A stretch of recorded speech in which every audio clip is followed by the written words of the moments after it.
정치권 소식 살펴보는 정치톡톡입니다. 오늘은 강영호 기자 나와 있습니다. 어서 오세요. 오늘도 이재명 대표 소식부터 살펴보겠습니다. 그런데 이건 좀 사건에 가까운 내용인데 이 대표 부모님의 묘지가 훼손됐어요? 네, 오늘 오후 이재명 더불어민주당 대표가 SNS에 글을 하나 올렸는데요. 예. 두 장의 돌 사진과 함께 무덤 봉분과 사방에 구멍을 내고 이런 글이 쓰인 돌을 묻는 것은 무슨 의미인가요? 라고 묻는 글이었습니다. 돌 위엔 살생자와 밝을 명자 그리고 흐릿한 한자가 새겨져 있었는데요. 이 대표 측에 확인해보니 경북 안동에 위치한 이 대표 부모님의 묘소 주변을 누군가 파헤친 뒤 이런 돌을 숨겨놓은 것이었습니다. 그러면 누가 이런 일을 벌였는지 파악이 됐습니까? 네, 우선 이런 일이 처음은 아니라고 하고요. 이 대표 부모님의 묘소가 이처럼 훼손된 걸 이전에도 주민들이 발견한 적이 있는데 이 대표가 알게 된 건 이번이 처음이라고 합니다. 다만 묘소 인근에 CCTV 같은 게 없다 보니 누구 소행인지는 밝혀지지 않았다고 하는데요.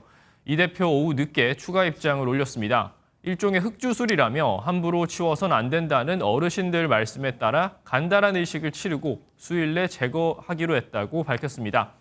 저로 인해 저승의 부모님까지 능욕당하시니 죄송할 따름이라는 심정을 밝히기도 했습니다. 예. 민주당이 정의당과 특검도 그렇고 공조할 일이 많은데 정의당에서 이 대표의 사과를 요구한 일이 있었어요. 네, 발단은 어제 서울광장에서 진행된 강제동원해법 규탄 2차 범국민대회입니다. 어제 행사인 이재명 더불어민주당 대표와 이정미 정의당 대표 등 야당 지도부가 총출동했는데요.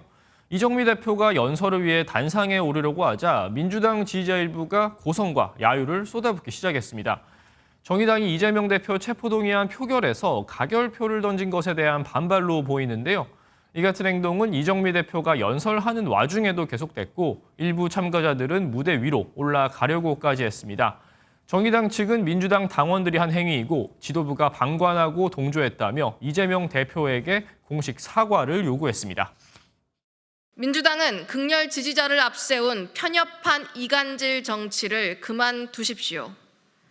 이런 반복되는 행위에 책임지는 이 하나 없고 제대로 된 사과도 없었습니다. 그럼 여기에 대해서 민주당이 해명을 했나요? 네, 이번 사안과 관련해 민주당은 공식 입장을 내놓지 않았습니다. 다만 이모경 민주당 대변인은 MBN과의 통화에서 야유가 있었던 것은 사실이지만 민주당 당원인지는 알 수 없다고 설명했는데요. 최근 50억 클럽과 김건희 여사 특검 등으로 민주당과 정의당의 공조에 관심이 쏠리는데 이번 일이 어떻게 작용할지도 관심사입니다. 예. 국민의힘 소식도 보겠습니다. 내일 지도부 인선이 예정돼 있는데 어떻게 예상이 됩니까? 네, 김기현 국민의힘 대표 내일 당직 인선 발표를 앞두고 마무리 작업에 한창인 것으로 전해졌는데요. 주요 당직엔 친윤계 의원들이 대거 배치될 것으로 보입니다. 내년 총선의 공천 전반을 책임질 사무총장엔 친윤계 재선 이철구 의원이 확실시되고요. 전략기획부총장과 조직부총장엔 각각 친윤 초선인 박성민, 배현진 의원이 유력한 것으로 알려졌습니다. 김 대표 전당대회 과정에서 연대와 포용, 탕평, 이른바 연포탕을 강조했었죠.